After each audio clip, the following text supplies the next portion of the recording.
Well, so what is Thursday night? What do you do on Thursday night? And I was like, well, I go hang out with my friends, and I think about things that actually matter in life, and there's no better place to be on Thursday nights. And I honestly believe that.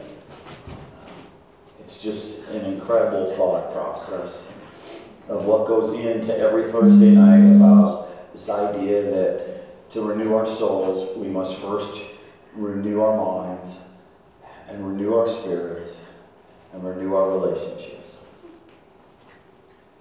And so tonight I want to talk a little bit about poverty and this idea of poverty.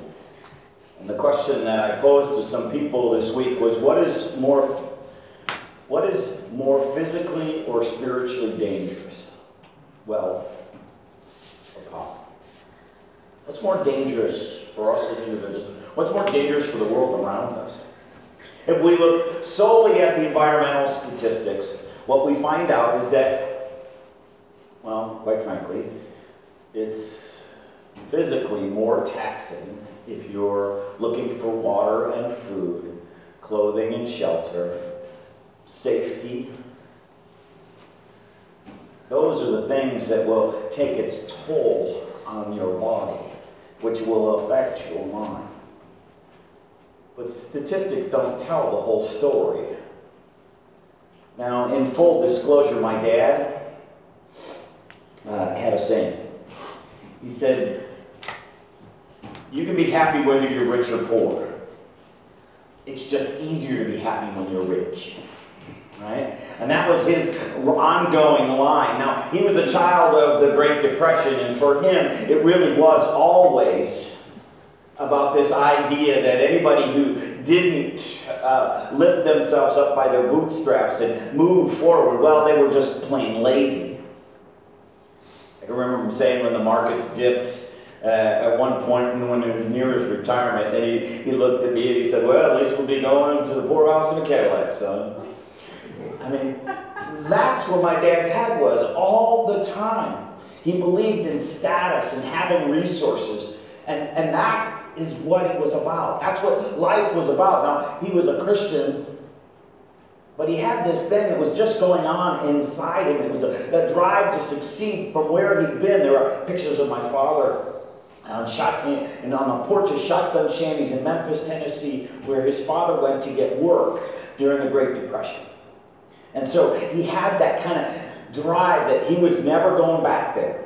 He was never going to worry about food again. He was never going to worry about that. And so if you just kept busy, if you just kept working, things would be okay. But as someone who never really experienced that, I often wondered why my dad wasn't around a lot. I wondered why there were so many middle managers in the communities where we moved to every 3 years, because my father was always about the next promotion and where we were going. And I wondered about the sacrifice of time and effort to make somebody else look good. For what? For some profit. And maybe the next rung on the ladder? I didn't fully understand that. I get it today. I can look around and see it. But back then, it was hard for me to understand. I knew he was carrying something with him, and I wondered if everybody was like that. Recently, I was reading a blog about a grandmother who all the grandkids knew, is that she was just Granny. And they had a grandpa, and they didn't know the history behind the family. Well, Granny grew up during the Depression too, and she just passed away. And the grandkids were helping to clean out the house. And they came across a letter from Granny. See, what the parents never told the grandkids was that, well, Granny got pregnant at 16 during the Great Depression and had 2 more children by the age of 20. She had 3 children by the time she was 20 years old during the greatest depression of all time. The reason the conversation got kicked off was they found this note on the bottom of her drawer. And this is what it said. My daughters are hungry, and we have nowhere to go to get help. Beverly hasn't eaten in 10 days except for water and sugar in her bottle, and I've stolen the sugar. If God will find someone to feed my daughters, I make a solemn vow, unless they want to find me, I will never interfere in their lives in any way. I swear by every breath in my body, God help me, for they are my life. It would be a few weeks later, and she would give her children up into foster care or an orphanage at that time. And then she would go prostitute herself. Until one day she met a really nice guy. And he married her out of that life, and they pursued the children that she gave up, and she was able to get her children back. The grandkids didn't know anything. All they knew is Granny and Grandpa were great friends and always laughing.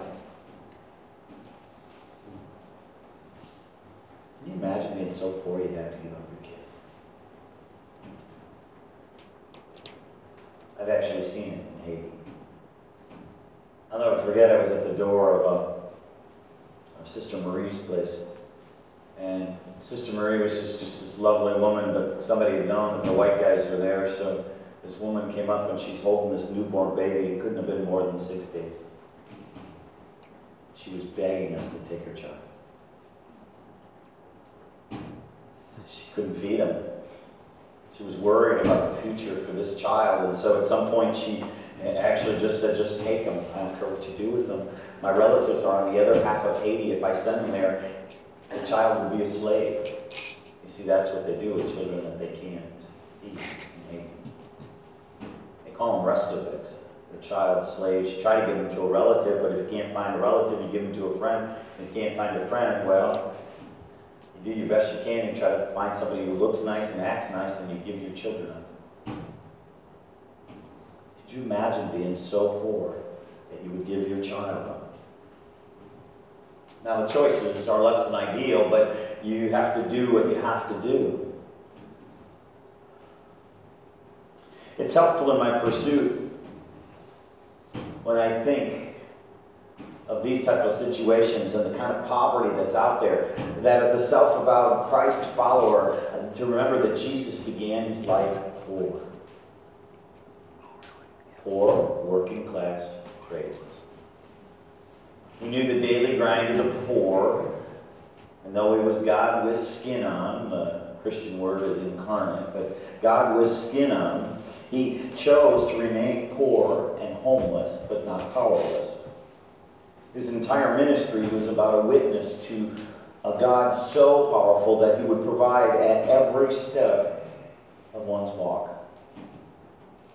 You see, his ministry was about witnessing to God's love, his mercy, his grace.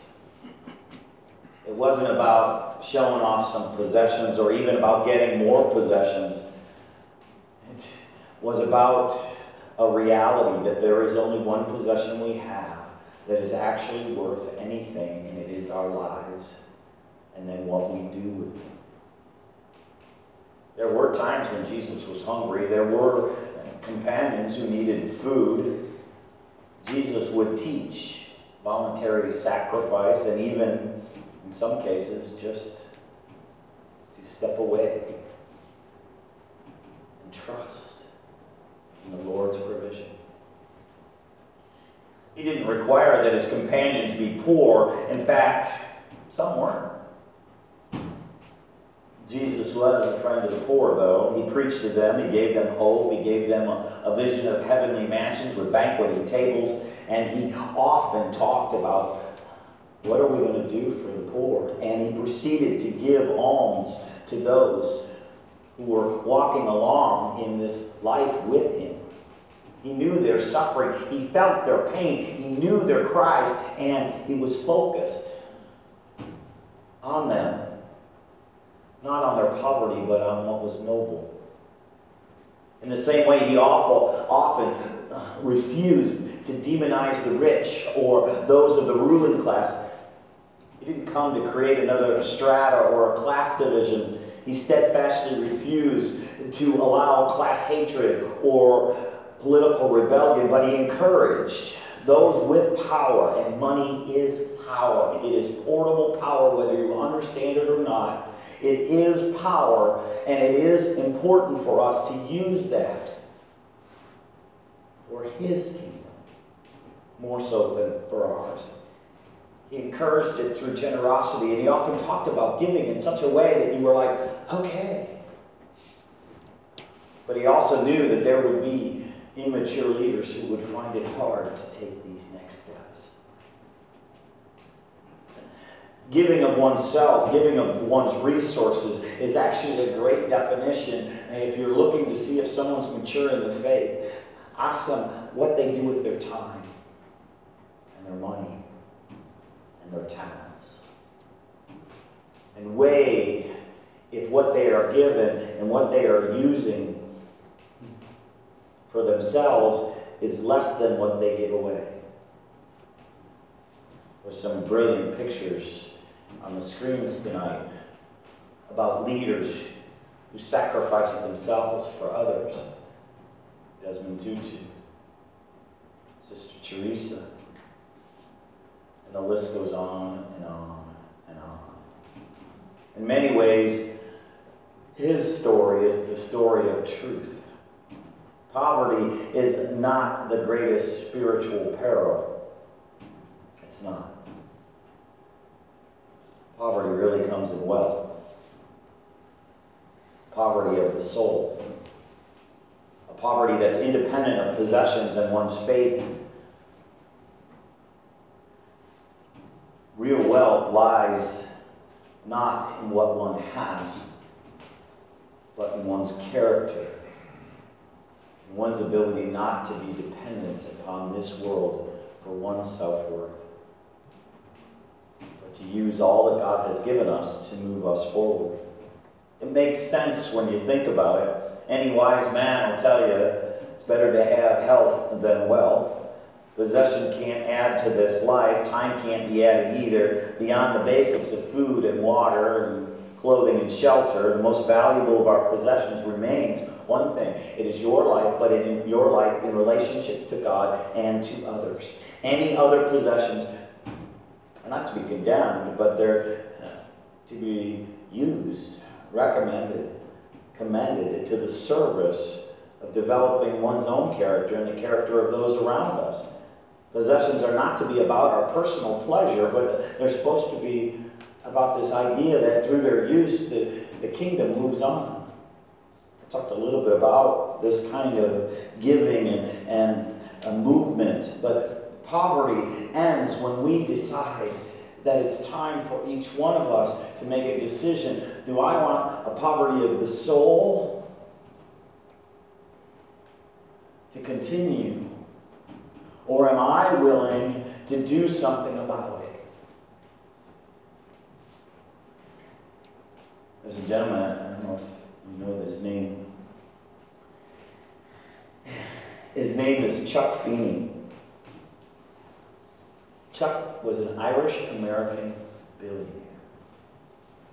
He was friends with Warren Buffett and Mr. Gates. $6.2 billion was his estimated worth over 10 years ago. And since that point, he has given away every dime. He no longer, they say he was supposed to run out of money by 2016, but the increase in the stock market has actually made it harder to give away money. I want to be in line for that, right? In fact, it was Feeney who inspired both Gates and Buffett to get involved in foundations to give away their research. But he's not alone. There are others in the world, one that's maybe even a little closer, Zell Gravinsky. Zell was known for his ability to make money off of real estate. In fact, he was able to garnish a fortune of close to $45 million. And at one point he came home and realized he didn't want any of it. So you know what he did, right? He started to give it away. He would give it away and give it away. In fact, his friends thought at one point he was getting a little crazy with it and said, you might want to get a psychological exam because right now you're going a little bit over the edge. And his wife was like, I think I'm going to divorce him. He's crazy. He's giving away everything. To which his response was, well, that person needs a kidney, and he gave away his kidney. And then he said, I'd give away more body parts, but my wife won't let me.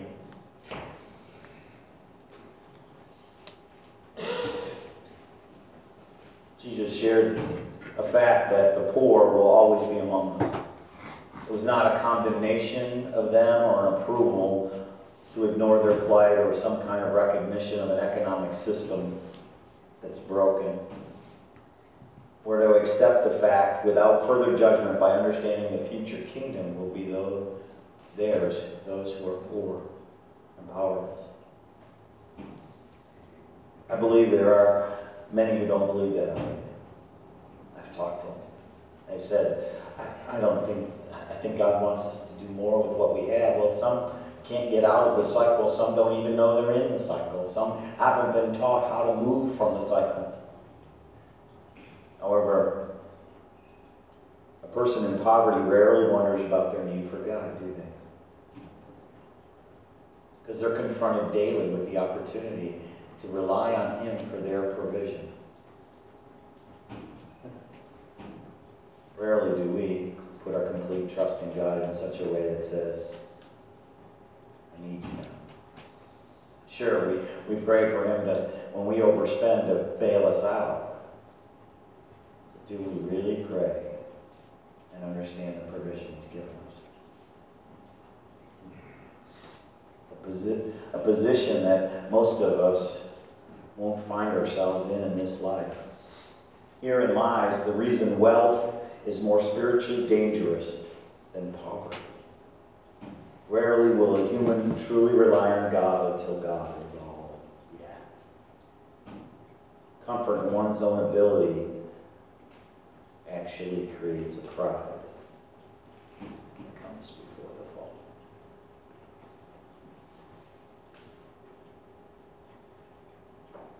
I'm a believer in Jesus Christ, and I believe He asks for our all. And sometimes I don't give Him my all. In fact, most days I don't. I believe I try to, but then I wrestle with it. Because the world tells us something different. So tonight, since you've come to Renew, I hope this has opened up your mind and given you something to think about. So that when you go to your groups tonight, you can talk a little bit about it, whether you're in the recovery group, which will be all the way down the hall in the elementary room, whether you're in the women's group, which is around the corner in the green room, and they've got the coffee pot, or whether you're here with the men over in the corner here for the men's group, or if you're going to hang with me and we're going to go through some scriptures, we're going to be back in where the food's at. Yeah.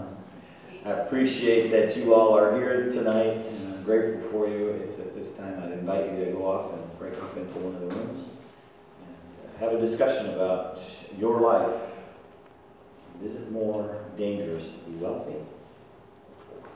Thanks, guys.